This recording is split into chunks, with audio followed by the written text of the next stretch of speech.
11:11 message পেয়েছি যে একটা ট্রেনে আগুন লেগেছে।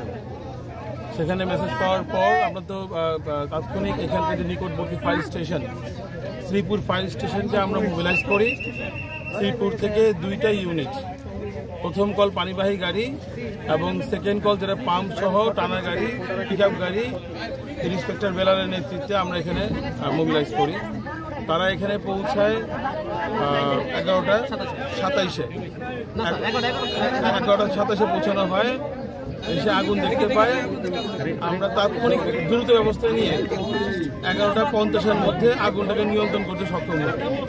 মাত্র 23 মিনিটে আমরা আগুনটাকে নিয়ন্ত্রণ করি। RICL TMX, যুগের পর যুগ স্থাপনা থাকে মজবুত। তো আমাদের মূল টার্গেট ছিল যেন এই যে পাওয়ার কার, এই যে জেনারেটর, এই রুম থেকে আগুনটা যেন অন্য বগিতে না ছড়ায়। কারণ এখানে একটা প্যাসেঞ্জার ট্রেন, এখানে অনেক মানুষ আছে। আমাদের জন্য বড় চ্যালেঞ্জই ছিল এটা, যেন অন্য কোনো মানুষ কোনো হতাহত না হয়। তো আমরা চেষ্টা করেছি যেন যেমনিই হোক এই জেনারেটর রুম থেকে অন্য বগিতে আগুন না ছড়ায়। তো আলহামদুলিল্লাহ সাকসেসফুলি আমরা এটা করতে পেরেছি। আমরা মাত্র 23 মিনিটে আগুনটাকে নিয়ন্ত্রণ করেছি 11:50-এ।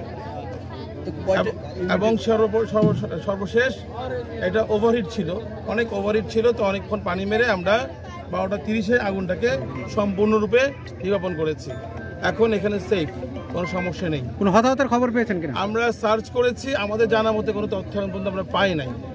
তারপরে যদি কোনো মিসিং থাকে আমরা তথ্য নেওয়ার চেষ্টা করব, বাট আমরা সার্চ করেছি, কোনো ডেড বডি বা কোনো আহত নিহত আমরা পাই নাই। প্রাথমিকভাবে আগুনের সূত্রপাত সম্পর্কে কিছু জানতে পেরেছেন? এটা তদন্ত করে বলা যাবে। মনে হচ্ছে ইঞ্জিন ওভারহিট হতে আগুন লাগতে পারে। ইঞ্জিন তো আপনার মানে যেহেতু জেনারেটর, এটা প্রপারলি মেনটেন করা হয় কি না, মেনটেন্যান্সের একটা বিষয় থাকে। তো ওভারহিট হতে আগুন লাগতে পারে। কিন্তু এই যে বগিতে জেনারেটর ছিল, আমরা এখানেই আগুনটাকে নিয়ন্ত্রণ করতে সক্ষম হই এবং এখানে যে মালামাল যাই ছিল কম বেশি সেটা কিছু পুড়েছে আংশিক, বাকি পুরো ট্রেনটাই সেভ হয়েছে।